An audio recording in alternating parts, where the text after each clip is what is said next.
Good morning. This is X-Pulse AI Morning Mix. It's Friday, June 19th, 2026. Today, Big Tech quietly agrees on an enterprise AI backend protocol.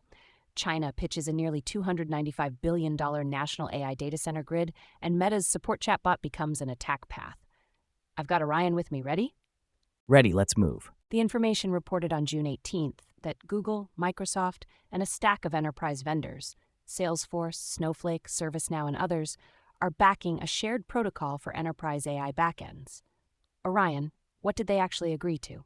The goal is interoperability for the plumbing, model hosting, data access, and operational tooling so enterprises can connect apps and models without rebuilding integrations for every vendor. Think of it as a common language for the AI stack. Less duct tape, more repeatable deployments. Does this genuinely reduce lock-in or just repackage it? Some lock-in stays, compute, pricing, proprietary features, but standards can shift power toward buyers. You can swap components more easily, and vendors compete on performance and governance instead of connector chaos. Also, standards are software's version of eating vegetables. Good for you, not always fun. TechRadar wrote on June 17th that Beijing is planning a national AI data center grid with an initial price tag near $295 billion, emphasizing domestically made chips. Orion, what's the headline here? China is aiming to industrialize AI capacity at national scale, data centers, networking, and tooling, while reducing dependence on NVIDIA, AMD, and Intel. The domestic chip requirement is the point. It accelerates local suppliers, and it hardens a parallel hardware and cloud ecosystem. What changes for NVIDIA and for anyone buying compute globally? For NVIDIA, it's more pressure in a market it can't fully serve anyway, so China doubles down on alternatives like Huawei's stack. For global buyers, it means supply chains and software stacks diverge further. You'll see more China-compatible versus everywhere else AI infrastructure decisions. Yahoo Finance reported on June 18th that Meta says attackers exploited its AI-powered support chatbot to hijack several high-profile Instagram accounts. Orion, how does a support bot become an account takeover tool? If the bot is allowed to trigger sensitive actions, password resets, email changes, identity recovery, then prompt manipulation or workflow loopholes can turn helpful into high privilege. The failure usually isn't the model alone. It's weak identity verification and over-automated escalation paths. So what's the sane way to use generative AI in support without lighting yourself on fire? Keep generative AI in the advisory lane, drafting responses, summarizing cases, suggesting next steps.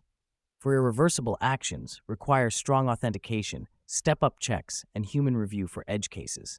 The bot can hold the flashlight, but it shouldn't hold the keys. Reuters reported on June 17th that AI lab Odyssey raised $310 million in a Series B at a $1.45 billion valuation, plus a deal with Amazon Web Services for access to Trainium chips. Orion, what's notable about this pairing? It's a compute and capital bundle.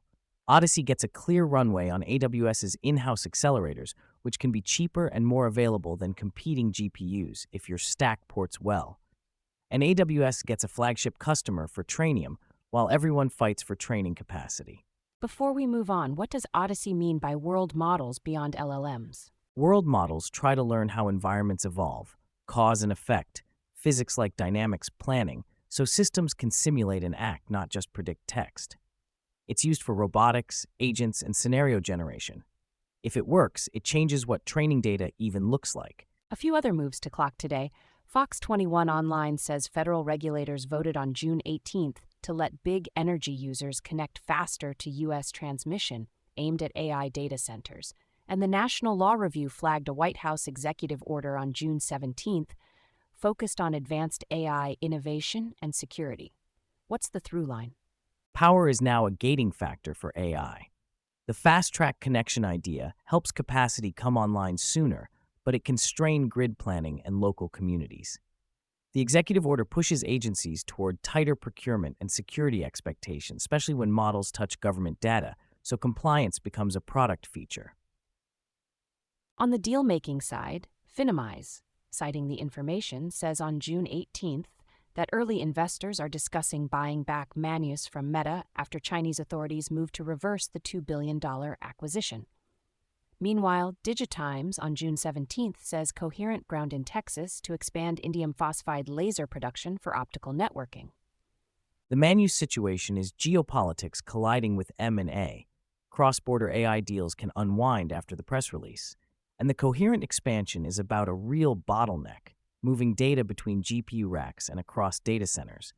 Optics isn't glamorous, but it decides how far you can scale. Bloomberg also reported on June 18th that NVIDIA-backed Verse is pushing battery plus solar setups to start data centers before grid interconnection finishes. And CNBC had Yann LeCun on June 18th calling XAI a failure and warning of an AI labs bubble. Also, AP via U.S. News says AI political spending is shaping a New York House primary. Verse is basically trying to buy time with on-site power, like a temporary bridge while the grid catches up. LeCun's bubble point is about unit economics. Compute costs and revenue have to meet somewhere. And the political spending story signals regulation is moving from white papers to election mailers.